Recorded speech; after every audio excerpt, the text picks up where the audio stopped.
संडेच्या लेक्चर मध्ये आपण सुरुवात केली बाबा की हायपरटेन्शन जे आहे त्याला वापरणारे ड्रग कुठले, बरोबर आहे. अँटी हायपरटेन्सिव्ह ड्रग मध्ये आपण पहिला जो सिक्वेन्स घेतला होता एबीसीडी वर्सेस अल्फा बीटा आणि अल्फा प्लस बीटा. मग ए म्हणलं तर आपण काय सांगत होतो, एआरबी इनहिबिटर, ए म्हणलं तर एसी इनहिबिटर, ए म्हणलं तर अल्फा ब्लॉकर, हे होतं, बी म्हणलं तर सी म्हणलं तर कॅल्शियम चॅनल ब्लॉकर मध्ये जर मी डिटेल गेलो तो पहिला क्लास कुठला होता, फिनिल अल्किल अमाइन एक्झाम्पल. दुसरा क्लास दुसरा डीटीआझम होता, त्याचा क्लास कुठला, बेंझोथायाझेपाइन. बेंझोथायाझेपाइन 1,4 का 1,5 1,5 बेंझोथायाझेपाइनचा क्लास एक्झाम्पल लक्षात राहू. तिसरा क्लास डिफिन. डिफिनचा जो क्लास होता, डिफिनच्या क्लास मध्ये अम्लोडिफिन, निफेडिफिन, निकार्डिफिन आणि एनिसोडिफिन असे सगळे डिफिनचे 1,4 का 1,5 डिफिन 1,4 काय 1,4 काय डायहायड्रोपिरिडिन. हे लक्षात राहू द्या, चुकवू नका. 1,4 डायहायड्रोपिरिडिनचे एक्झाम्पल मध्ये क्लास कुठले एक्झाम्पल त्याच्यामध्ये डिफिन. डिफिनचे ड्रग आहे. डिफिनचा साइड इफेक्ट काय देतो, रिफ्लक्स टॅकिकार्डिया म्हणजे हार्टबीट वाढायला का कमी होईल, वाढायला. तर त्याला काय करू, ट्रीटमेंट मध्ये ड्रग देतो ना, कॉम्बिनेशन मध्ये ड्रग देतो मी, ती आठवलं पाहिजे. चला आता मला सांगा दुसरा घेतला अँजाना पेक्टोरिस. अँजाना पेक्टोरिस मध्ये मी ट्रिक दिली एनसीबीके डीएफओ. याला म्हणलं तर नायट्रेट मध्ये शॉर्टेस्ट ऍक्शन असणारा ड्रग कुठला आहे, जीटीएन. जीटीएन चा लॉंग फॉर्म ग्लिसरीन ट्रायनायट्रेट, लॉंगेस्ट असेल तर पेंटा एरिथ्रिल टेट्रानायट्रेट बोलतो. लॉंगेस्ट म्हणलं तर तो नावच मोठे, त्याच्यावरून आपण लक्षात ठेवू. पुन्हा जर दुसरा होता एन नंतर काय होतं आपल्याकडे, सी म्हणलं तर तेच एक्झाम्पल येणार आहे. चला त्याच्यानंतर काय एक्झाम्पल बीटा ब्लॉकर. एनसीबीके पी. के म्हणलं तर पोटॅशियम चॅनल इथं आलं तर ओपनर. पोटॅशियम ओपनरचं एक्झाम्पल निकोरायडिन.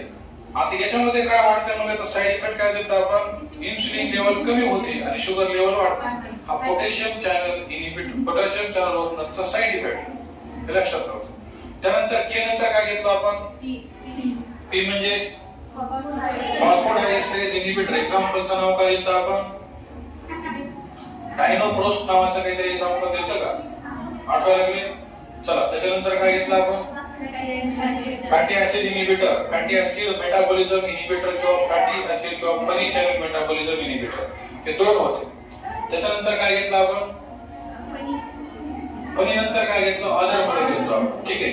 आता याच्यानंतर जो शेवटचा होता आपल्याकडे आर्टिकल, त्याचं नाव काय घेतलं आपण, अरिथमिया. अरिथमिया मध्ये पहिला class sodium channel blocker. Example first A, first B, first C sub classification पडलेले. फर्स्ट ए मध्ये आपण एक्झाम्पल घेऊ पकड. पी म्हणलं तर लोकेनामाइड. दुसरा नाव किनेडिन. आता 1B म्हणलं तर एक्झाम्पल कुठली, लिग्नोकेनचं दुसरं नाव लिडोकेन, त्याला झायलोकेन म्हणतात. झायलिडिन मार्टी प्रेझेंट आहे. हे लो कॅनेस्थेटिक म्हणून इथे सुद्धा वापर करता येतो, इथे सुद्धा वापर करता आलेला आहे. पुन्हा दुसरं एक्झाम्पल मेक्सिलिटिन आणि नंतर फिनिटोइन, नंतर टोकेनाइड. या अशा सगळे एक्झाम्पलची सिरीज होती. त्यानंतर 1C. 1C चे एक्झाम्पल प्रोपाफिनोल आणि शेवटचे एक्झाम्पल फ्लेकेनाइड आणि शेवटी घेतलं होतं मोरासिन. हे अख्खा 1 क्लास 1 झाला. क्लास 2 मध्ये एक्झाम्पल कुठले, बीटा ब्लॉकरचे एक्झाम्पल सगळ्याला सांगते. पहिला प्रोप्रानोल, बेसिक न्यूक्लियस, नॅफ्थॅलेमोफेनॉक्सिन किंवा नॅफ्थॅलॉक्सिन म्हणलं तरी चालेल. दुसरा ड्रग इस्मोलॉल. तिसरा ड्रग ब्रेटिलियम घेतला होता. चला क्लास सी मध्ये अजून क्लास 3 होता, त्याच्यामध्ये पोटॅशियम चॅनल इथं ब्लॉकर. एक्झाम्पल ए, बी, डी आणि सोडालॉल. हे लक्षात ठेवता आपण, हे लक्षात राहू. पूर्ण क्लास काय सांगतो आपल्याकडे, क्लास 3 कोणाचं ब्लॉक करायचं, पोटॅशियम चॅनल ब्लॉक करायचं.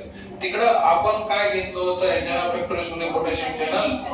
एक्झाम्पल तिकडं काय होतं, निकोरायडिन. Side effect hyperglycaemia, sugar level वाढायली, हे लक्षात ठेवा. साइड इफेक्ट वरती भरपूर प्रश्न आलेले आहेत. चला इकडे चौथा क्लास कॅल्शियम चॅनल ब्लॉकर कोओपनर.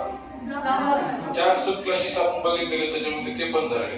चला मायलिन इक्वेशन कुठं वापरून, डिझोल्यूशन.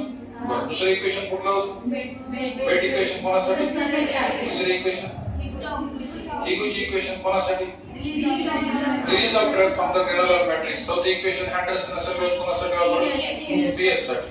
येतंय. आता मला सांगा पीडी नॉन सिलेक्टिव्ह पीडी इनहिबिटरचे एक्झाम्पल. पापाव्हरिन थिओफायलिनचा जर क्लास जर बघितलं तर 1,37 का 37 का 3,7 डायमेथिल. काय 1,3 डायमेथिल xanthine स्पेलिंग XANTHINE. हे लक्षात राहू. XANTHINE नसतो, तो तुला असावा तर तो वेगळा क्लास मध्ये. चला त्याच्यानंतर काय घेतलं होतं आपण? नाही पीजी. आता पीडी मध्ये सांगा PD1 इनहिबिटर विनपासून आपण केलेलं विनपोएसिटिन. PD2 does not exist. PD3 सिलास्टाझोल ॲम्ब्रिनोन विनरिनोन असे एक्झाम्पल त्याच्यामध्ये आले. चौथा रोफ्लुमिलास रोलिप्राम आणि रोटावरिन. पाचवा सिलेरामिन कनालाप्रिन बर्नर. ही महत्त्वाचे एखादा प्रश्न आलेला आहे. चला त्याच्यानंतर काय केलं? Prostaglandin analogue PGE1 analogue. Example जेप्रोस डिनोप्रोस आणि जेप्रोस अल्प्रोस्टाटिन आणि मिसोप्रोस्टाल.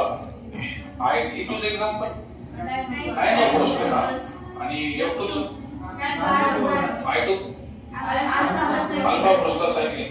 येईल का? आता हे एक्झाम्पल आला त्याच्यामध्ये चुकू नका. आपलं लेक्चर इथंच थांबू.